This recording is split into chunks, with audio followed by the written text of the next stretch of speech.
Fala aí pessoal, tudo bom? Pablo Farias aqui, mais um vídeo com vocês e nós vamos dar uma volta, um rolê, aonde eu vou conversar com vocês alguns pontos. Tava faltando fazer um vídeo como esse. A esposa tá aqui do lado, ela tá se escondendo, mas não precisa se esconder não, pode ficar tranquilinha aí. A gente tá andando junto aqui. Bom pessoal, eu acho que é um tema muito importante, porque a quantidade de mensagens e perguntas que vocês têm me enviado não compensa eu ficar fazendo vídeo produzido para isso. Então vou fazer como se fosse uma live, só que live a gente perde a conexão dirigindo. Aí você tem a vista legal aqui de Orlando, né? Eu vou andar um pouquinho aqui em Winter Park. Talvez eu entre um pouquinho em Downtown Orlando enquanto estou conversando com vocês e batendo um papo. Você tem essa vista legal, eu tô aqui também, tá me vendo, mas responder algumas das perguntas de vocês. E o tema que eu coloquei nesse vídeo de hoje é: o sonho americano acabou? O sonho americano acabou? Eu acho que eu precisaria pelo menos de 2 horas para bater um papo sobre isso. Pablo, as expectativas nossas hoje são diferentes. Eita, vou sair da frente da ambulância. E na contramão, meu amigo, alguma coisa séria aconteceu. O sonho americano acabou. As expectativas que a gente tinha do governo do Trump, elas eram diferentes. O que está acontecendo? O problema da imigração, não estão querendo imigrantes nos Estados Unidos. Isso vai ficar pior. Ficou pior para os brasileiros que querem morar nos Estados Unidos. Ficou pior para as pessoas que querem investir nos Estados Unidos. Como é que está a situação disso tudo aí?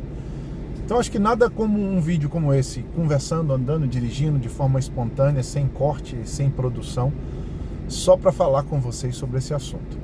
Primeiro eu quero dizer o seguinte, questão de investimento, né? Você sabe que quando o mercado não fica tão atrativo ou atraente, começam a aparecer os espertos, né? E vai vir gente de todo lado, com tudo quanto é proposta. Quantidade de pessoas que eu tenho visto oferecer projetos de construção aonde não vão conseguir entregar pelos preços que estão prometendo. Pablo, e por que você está dizendo isso? Por que não vão entregar? É por causa da questão da imigração? Olha, eu não acho que o impacto vai ser gigantesco na questão da imigração, mas eu acho que vai ter um impacto sim no preço da mão de obra. Por quê? Você está diminuindo a partir do grosso. O mexicano, o ilegal de fato, ele não está nos acabamentos finos. Nos acabamentos finos, a gente tem bastante pessoas com documentação aqui, porque é um negócio lucrativo, é um negócio que dá dinheiro. Então tem muita gente que tem uma vida super confortável, a pessoa vive muito bem, tem sua boa casa, seu bom carro, viaja, faz o que quiser, e essa pessoa, ela tem documentação e trabalha com acabamentos finos, piso, granito, armário. Muita gente está nesse cenário. O acabamento grosso, que é landscaping, a parte de concreto, todo trabalho que é feito debaixo do sol, sem nenhum tipo de proteção, ou está dentro de um ar-condicionado, normalmente são as pessoas que estão sem documentação, e tem bastante gente sem documentação, e isso vai afetar. Nós não vamos ver um aumento de construção num todo, nós vamos ver uma porcentagem de aumento, porque isso representa, sei lá, 30% da construção, 35% do total da construção. Então é inevitável a gente não passar por aumento em mão de obra, porque vai faltar mão de obra. Não acho que as decisões do Trump são as mais inteligentes possíveis, porque a gente precisa da mão de obra imigrante. Eu também acho que o problema da imigração ilegal nos Estados Unidos já poderia ter sido resolvido já tem um tempo. Agora, o que eu acho, o que eu deixo de achar para vocês não vale nada. O que vale alguma coisa aqui é o meu ponto de vista quanto àquilo que interessa, que é imigração, investimento e vida nesse país. Então, a quantidade de pessoas que têm oferecido projetos que eu sei que não vou entregar é gigantesco. Você quer saber uma coisa? Por exemplo, eu tenho construtora. Você sabe o que eu fiz na nossa construtora? Eu decidi não começar a construção. Por que eu decidi? Porque eu não acho que é um bom momento para isso. Sabe qual que é o bom momento agora? Você que pensa em construir, Você que pensa em começar a construir nos Estados Unidos, o meu conselho para você é comprar lote. É o melhor momento da história desse país depois de 2008 para estar nos sapatos, como a gente diz em inglês, dos compradores. Porque é o melhor momento para se comprar imóvel, terreno, qualquer coisa que você queira comprar hoje, principalmente na área imobiliária. É o melhor momento. E sabe por que é o melhor momento? Porque os juros não baixaram como as pessoas imaginaram que ia baixar, porque a inflação ainda está alta. E um dos fatores que contribuiu bastante para isso foi as medidas do Trump. Porque se ele tivesse agido como agiu no primeiro termo, o país já estava de outra forma. Mas essa adaptação do governo ainda vai demorar um pouquinho mais. E provavelmente a próxima reunião do Fed, eles vão manter os juros da forma como estão. O mercado está movendo imobiliário, Pablo? O mercado está movendo. Está andando, está vendendo. Você vê as casas indo embora. Principalmente as casas novas. As casas de revenda são casas que já estão mais tempo no mercado, a não ser que você coloque a casa do preço correto. Por exemplo, eu tenho um cliente que às vezes a gente mexe na casa $40 mil no valor do imóvel e a gente recebe no outro dia 2, 3 propostas. Tá? Agora, casa nova tá muito bom, porque a construtora, o que ela quer fazer? Ela quer desfazer do inventário que tem nas mãos, e para fazer isso ela vai te dar bastante benefício, vai te dar ajuda de cartório, vai te dar desconto no valor do imóvel, ajuda em acabamentos, bônus. Se você mora nos Estados Unidos, tem documento dos Estados Unidos, vai te dar juros melhores aqui também. Então, os incentivos são muito grandes. Diga-se de passagem, Pablo, então eu vou comprar uma casa nova e esperar ela construir. Não, estou falando dos imóveis que já estão prontos. Os imóveis que estão para construir, você tem bons descontos, mas não como aqueles que a construtora precisa liberar. Porque a construtora não constrói nada com o dinheiro deles. Eles constroem com empréstimos que pegam no banco e aí só pagam o juro do tempo de exposição do capital deles. E depois disso quitam aquele empréstimo quando você compra a casa e paga. Então a construtora, ela precisa sair fora desses imóveis. E quando eu falei que tem gente oferecendo de tudo quanto é opção, e eu disse que eu mesmo, a minha construtora, eu parei, não vou botar o pé no acelerador para construir agora, porque eu não sei como vai ficar a questão da mão de obra. Por quê? Se a gente começar a ver uma diminuição muito grande no número de empregados que fazem a parte do grosso de construção, é inevitável a gente começar a observar o valor dessa mão de obra subir, e subir bastante. Tá? Então, toma muito cuidado com essas ofertas de construções que estão tendo aí. A não ser que você construa para alugar. Se você for construir para alugar, se for um local bom de aluguel, bacana. Se for construir para vender, você vai entrar num mercado que está bastante competitivo. Você tem uma noção, lá em Ocala, eles vendem casa em Ocala, né? As construtoras grandes.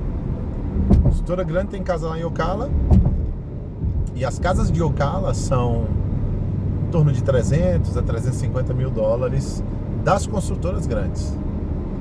Aí chega o cara que tem uma construtora pequena aqui, constrói e vende a casa pelo mesmo valor de 300 a 350 mil dólares.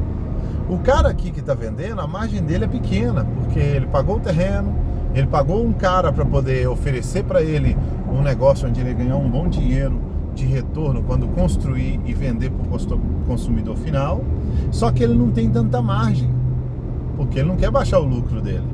A construtora, como trabalha com um montante maior, ela vai te dar as taxas de cartório paga, baixar o juro para você, uma série de incentivos, vai ficar difícil competir. O que isso vai fazer?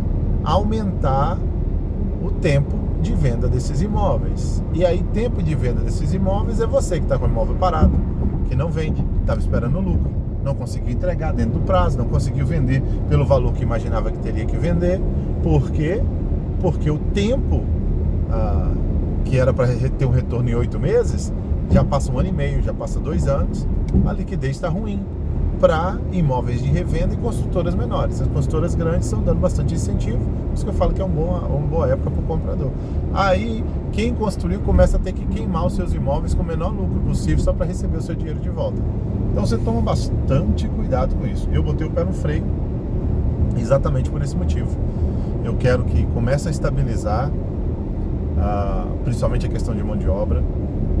Como eu disse, eu acho que a porcentagem total aí que a gente está vendo é em torno dos seus 30% a 35% aí de uns 100% de construção, 30% a 35% é o que seria afetado por causa da mão de obra. O resto é o mercado ativo, pujante, que está andando e está funcionando. Então, o sonho americano acabou. Primeiro ponto, você viu, nós estamos passando por uma época cíclica, né? E nos Estados Unidos, o mercado, por exemplo, ele é cíclico. Hoje está na época do comprador. Daqui a pouco vira e vai para a época do vendedor. Quando os juros começarem a baixar, você vai ver o que vai acontecer. Porque tem um monte de gente com o pé no freio que não comprou imóvel ainda, esperando os juros começar a baixar. Por isso que as construtoras estão pagando do bolso para comprar juros mais barato. Tem gente que está conseguindo o juro que era antes desse aumento dos juros. Porque a construtora vai lá e paga, dá uma grana no banco para manter os juros para 4,99, 4,65, 5,99, 5,2 ao ano. E para o americano esse é o normal. O normal não é 3%. O normal para o americano é entre 4% a 6%. Isso é o normal de juros aqui nos Estados Unidos. Tá? Esse é um ponto. Como eu falei, os investimentos, tomar bastante cuidado. Onde você vai colocar o seu dinheiro, tomar bastante cuidado. Um outro ponto. Casa de temporada. Eu já falei isso e vou repetir. Tem pessoas que as casas de temporada, elas são para sua fase da vida. Não, Pablo, eu não estou muito preocupado com tanta valorização, só quero dolarizar o meu patrimônio, eu quero ter o meu imóvel para usar, quando for usar, deixar o imóvel aí parado, alugado, e ele se pagando é um pouco complicado. Casa de temporada a gente tem que fazer um cálculo absurdo e bem minucioso para saber se de fato a casa vai se pagar. Normalmente não se paga se você der 30%, e a valorização é baixa, a liquidez é bem ruim. E a liquidez de casa de temporada hoje está bem ruim. Você vai ver muita casa velha, antiga, de casa na área de temporada começar a ser vendida por preços muito baixos, porque é um imóvel que a liquidez normalmente já é ruim. E no mercado igual o que nós estamos vivendo, bastante competitivo, o mercado do comprador, ela fica pior ainda. Tem casas que estão há muito tempo no mercado. Você vê, por exemplo, eu estava vendo esses dias uma casa com 850 dias no mercado na área de temporada. Na área residencial isso não acontece, a não ser que o cara esteja muito acima do valor que ela deveria estar no mercado. Então são mercados diferentes, pessoal. Mercados muito diferentes.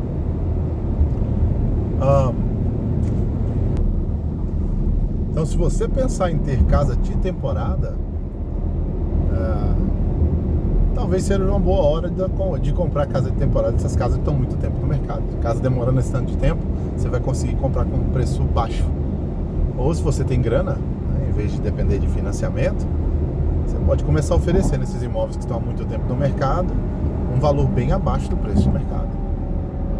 Oferece, o cara está com uma casa com 500 dias no mercado, a gente começa a fazer oferta bem abaixo e vê o que dá. A pessoa não está conseguindo vender, talvez está precisando da grana. Na área residencial, isso não acontece. Então é o mercado que nós estamos vivendo. Tem que se adaptar com o mercado é assim.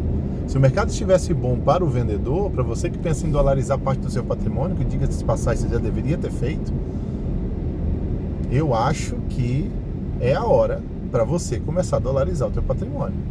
A área que valoriza, que eu já faço isso há muito tempo, já procuro imóveis nesse tipo com essas características. Imóvel que está valorizando, imóvel que está numa região em ascensão, tá? Com escolas boas, ou pelo menos tem a projeção de ter boas escolas no futuro. Tá dentro da realidade, porque tem gente também que fala assim: Pablo, eu quero uma casa de $300 mil com as melhores escolas possíveis, de fundo pro lago, no melhor condomínio possível, na área residencial. É difícil, não tem. Então se você quer gastar até $300 mil, a gente consegue comprar coisa boa com $300 mil, só que em região em ascensão. Ou seja, a valorização é mais a longo prazo, tá? Então, gente, nós estamos vivendo em tempos diferentes e nós devemos nos adaptar em tempos diferentes. Você que é um investidor, o que você deveria fazer Pablo, eu tenho aqui 400 mil dólares, então vamos partir para essas casas que estão 600 dias no mercado aí de temporada e tentar oferecer menos esses imóveis? Pode ser uma boa opção. Quem sabe a gente não consegue comprar coisa com preço baixo. Lembra que não são todos os bancos que financiam os imóveis de temporada. Tem restrições para financiamento de imóvel de temporada. Imóvel residencial não, a maioria dos bancos fazem financiamento para imóvel residencial, tá? Então assim, investimento eu ficaria muito receoso com tudo. Eu mesmo, que tenho construtora, resolvi dar um tempo nas construções, exatamente porque eu não sei como é que o mercado vai ficar quanto à questão da mão de obra. Eu não acho que vai mudar coisas gigantescas, mas eu também não quero prometer para o meu cliente um retorno e chegar lá na frente e não dar. Quando eu comecei a construir antes da pandemia e passei pela pandemia, não foi legal.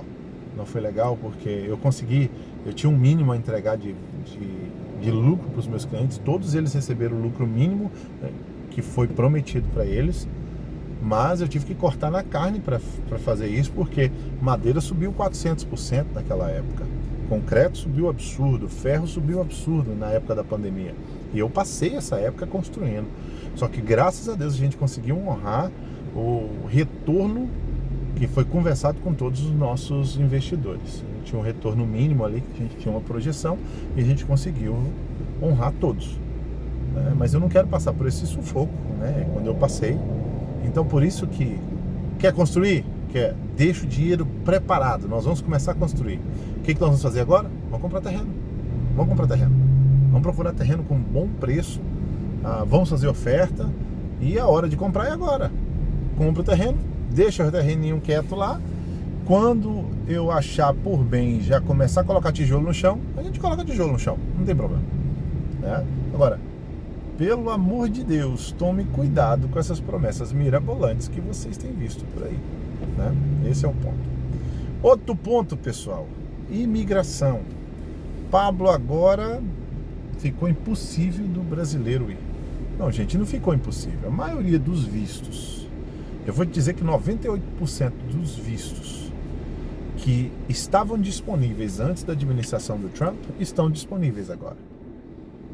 O que aconteceu? Na minha opinião, a migração está mais bagunçada. Por quê? A quantidade de deportação atrasada que tinha nesse país. O que é deportação atrasada? Gente, a pessoa recebeu uma carta para ser deportado há 10 anos atrás. Ela não tinha sido processada ainda. Você sabia disso?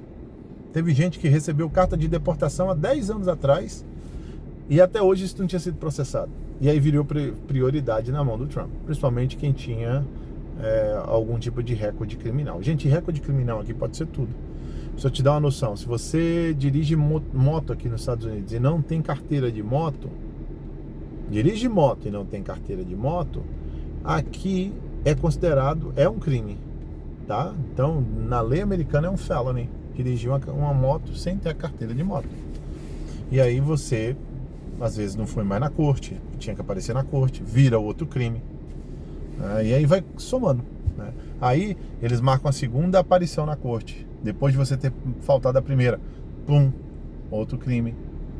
Então, uma série de coisinhas que não tem a ver com os crimes que nós conhecemos no Brasil, a noção de crime. A falta de ir por exemplo, se você não pagar um seguro do teu carro aqui nos Estados Unidos, não pagou o seguro, não informou a seguradora, ou trocou de seguro do teu carro e trocou de seguro, a nova empresa que você pegou para fazer seguro do teu carro, ela não informou o DMV, o órgão que regula as carteiras, que ela está agora com seu seguro, e aí o órgão que regula a habilitação aqui, ele só tem informação do seguro antigo. O que vai aparecer nesse órgão? Que a sua carteira está vencida. Carteira vencida, ela vira automaticamente suspensa. Se você não renovou uma carteira, por isso que o turista chega aqui e vai fazer carteira, para quê? Se você está como turista, para que você vai tirar uma carteira? Você tira a carteira, sua carteira não vai renovar, porque você vai embora para o Brasil, vai voltar para o Brasil, e aí você teve uma carteira para 6 meses. Carteira na tua mão está de 6 meses. Venceu. Automaticamente aquela carteira ali está suspensa, porque a pessoa não renovou. Se você não renova, ela vira um crime. virando um crime. Se um policial te parar e você tiver com a carteira suspensa, ele pode te levar preso. Né? Então isso é crime. Aí o cara tá sem documentação e agora vai acumulando pequenos crimes. Fora os outros crimes que a gente vê por aí, que muita gente que não tem documentação tá cometendo. Mas estou falando de coisas que às vezes você nem percebe que está acontecendo. Então, isso eram prioridades e são prioridades na nova administração do Trump. Né? E fora as batidas, né? A quantidade, aí não, eu não vi tanto na Flórida, vi algumas, mas eu vi mais, foi ali naquela área ali de New Jersey, Connecticut, Nova York, né? Aquele aglomerado ali no meio dos Estados Unidos, pertinho de Nova York, eu vi bastante batida da imigração. Pablo, então o sonho americano acabou? Não, como eu disse, a quantidade de vistos que tinha antes e tem hoje são basicamente as mesmas. As oportunidades são basicamente as mesmas. Os tipos de vistos, basicamente os mesmos. Então, as oportunidades, elas continuam. O que está mudando é que a imigração hoje não faz mais vista grossa em cima das coisas. Né? Então, por exemplo, a imigração nunca olhou a rede social. A imigração hoje olha a rede social.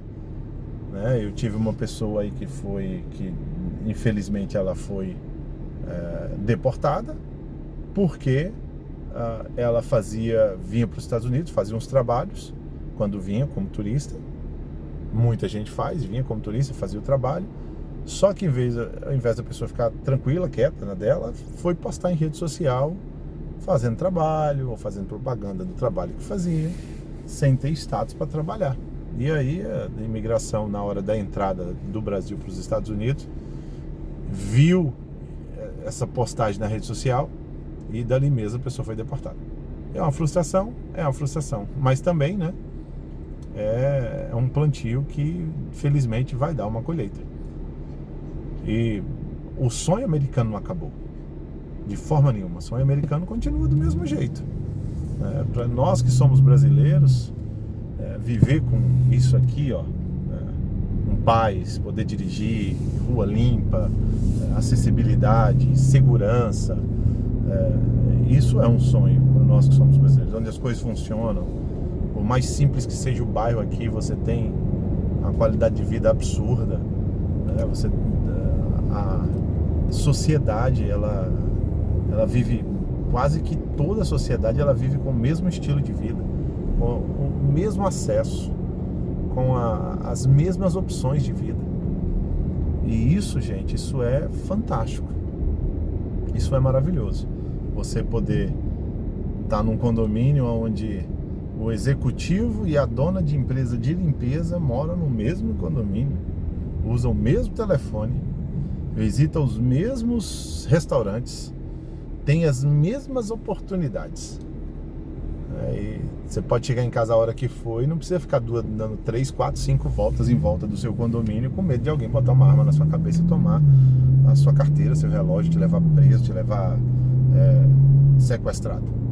Então, assim, o sonho americano ele existe, só que tá ficando mais apertado.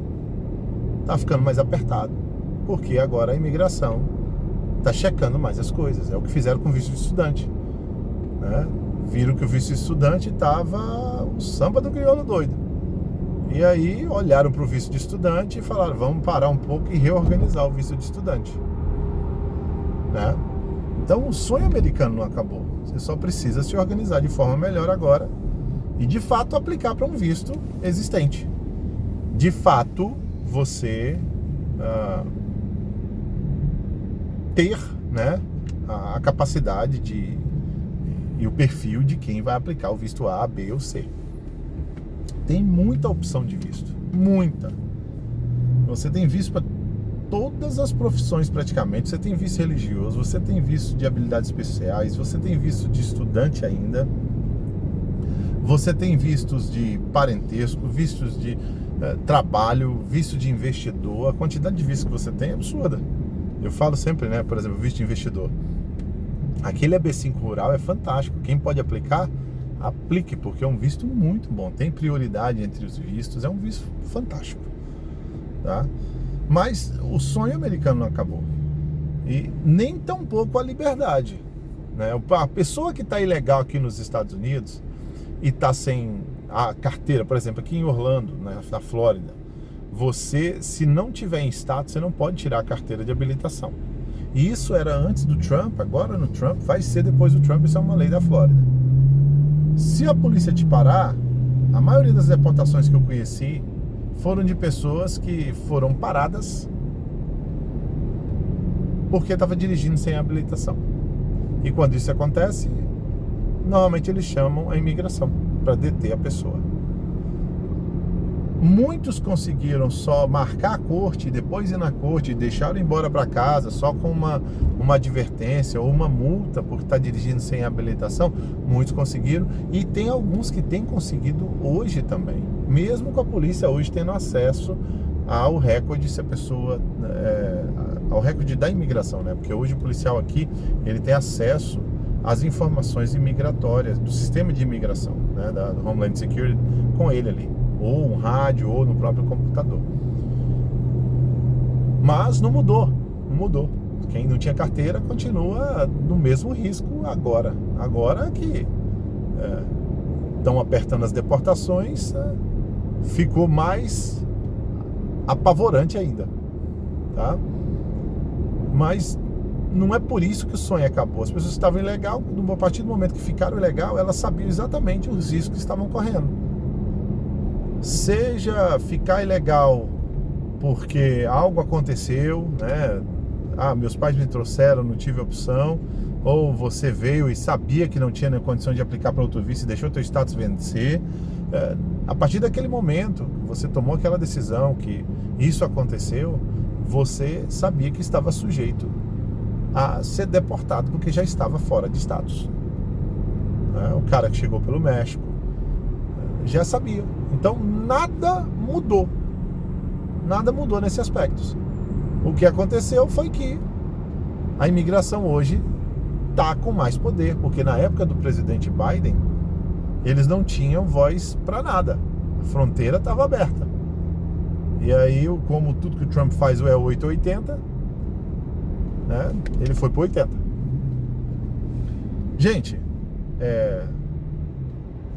ficou mais apertado em muitas coisas? Ficou mais apertado em muitas coisas. Mas também foi bom para muita gente que estava na zona de conforto falar, cara, eu preciso resolver minha situação. Quantidade de pedido de cidadania de pessoas que têm green card há muitos anos e não fizeram, absurda. Muita gente entrou com pedido de cidadania. Eu conheço gente que tem 15 anos que já deveria ter tirado a cidadania, mas não tirou a cidadania. Então muita gente entrou com pedido de cidadania. Porque o green card, ele é a cidadania, o direito a ser cidadão dos Estados Unidos, ele é um privilégio. Ele não posso chamar de direito, mas a condição de você tornar de residente permanente para cidadão americano, ele é um privilégio. E é um privilégio dos Estados Unidos que não são todos os países. Se for na Europa, boa parte dos países da Europa você não pode virar cidadão com tanta facilidade. Criança, por exemplo, em muitos locais na Europa, nasceu no país, mas não são considerados cidadão daquele país.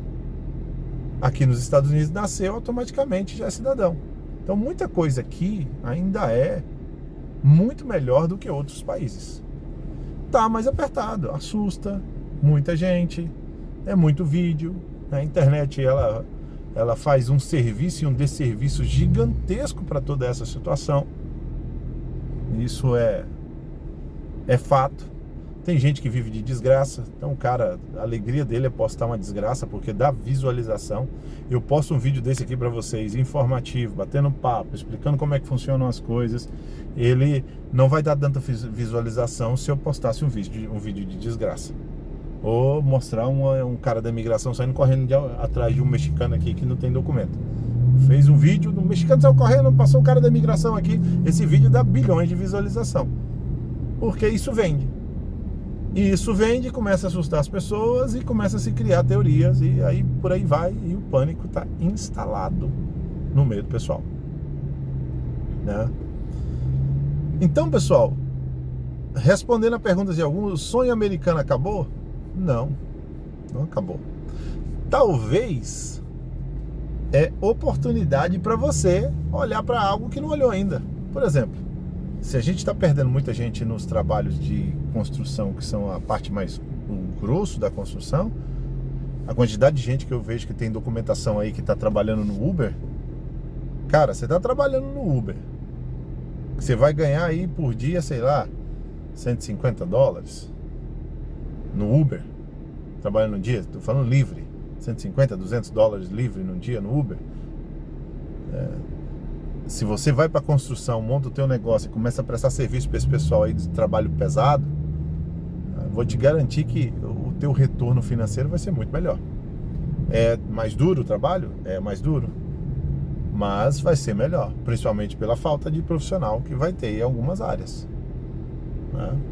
Então, assim, é aquele negócio, né? A gente sempre tem que enxergar que toda situação ela gera algum tipo de oportunidade. Uns vão chorar e os outros vão vender os lenços, né? Bom, pessoal, é um bate-papo aí com vocês, 30 minutos conversando. Eu peguei a pior hora possível para poder dirigir aqui em Orlando, saindo de Downtown Orlando, só trânsito, meu amigo. Aí eu peguei e falei, vou pela State Road. Quando eu peguei State Road, também trânsito. Você que quer saber ou quer que eu faça mais vídeos desse carro vlog, coloca o tema, escreve aqui nos comentários que eu vou falar com vocês. Mas resumindo para vocês, o sonho americano não acabou, tá? Ele ficou mais difícil, principalmente para quem estava sem documento aqui dentro dos Estados Unidos. Você que está no Brasil, seja o teu sonho é dolarizar parte do teu patrimônio ou viver aqui, não acabou. Dolarizar, eu faria isso rápido possível. Você já viu como é que eles estão de olho no IOF, já estão de olho em impedir de você começar a mandar dinheiro para fora, porque tá complicado no Brasil. A quantidade de clientes que eu tenho, por exemplo, que falaram assim, eu quero enviar dinheiro para os Estados Unidos. Os bancos começaram a bloquear as pessoas, inventar novos questionários, o porquê que você está enviando, para que você está enviando dinheiro para fora do Brasil. E isso pode se tornar inviável. Já falei isso no passado e eu vou repetir. Dolarize teu patrimônio o quanto antes possível, tá? Dolarize o teu patrimônio o quanto antes possível. Tem o sonho de viver em outro país, viver aqui com a sua família? Começa a estudar os vistos. Em quem eu me encaixo? Ouvi falar que tem um visto chamado EB1. Como é que funciona o EB1? Aí você pega, vai no site da imigração, que tem em português, lê lá, entenda sobre o visto. Descobriu como é que o visto funciona? Descobriu? Fantástico. Agora você entende bastante, já leu várias coisas sobre esse visto, entendeu o conceito do visto, viu como é que é o passo a passo, aí encontra com o advogado e vai bater um papo com ele. Porque advogado não perde causa, quem perde é o cliente. E a quantidade de pessoas que aplicaram vistos com advogados que eram muito bons em uma categoria de visto, mas outras eles não tinham ciência, mas só por ter a licença de advogado, o camarada pegou aquele visto de qualquer forma e recebeu o dinheiro dele, a pessoa negou, porque depois que negou, como é que faz?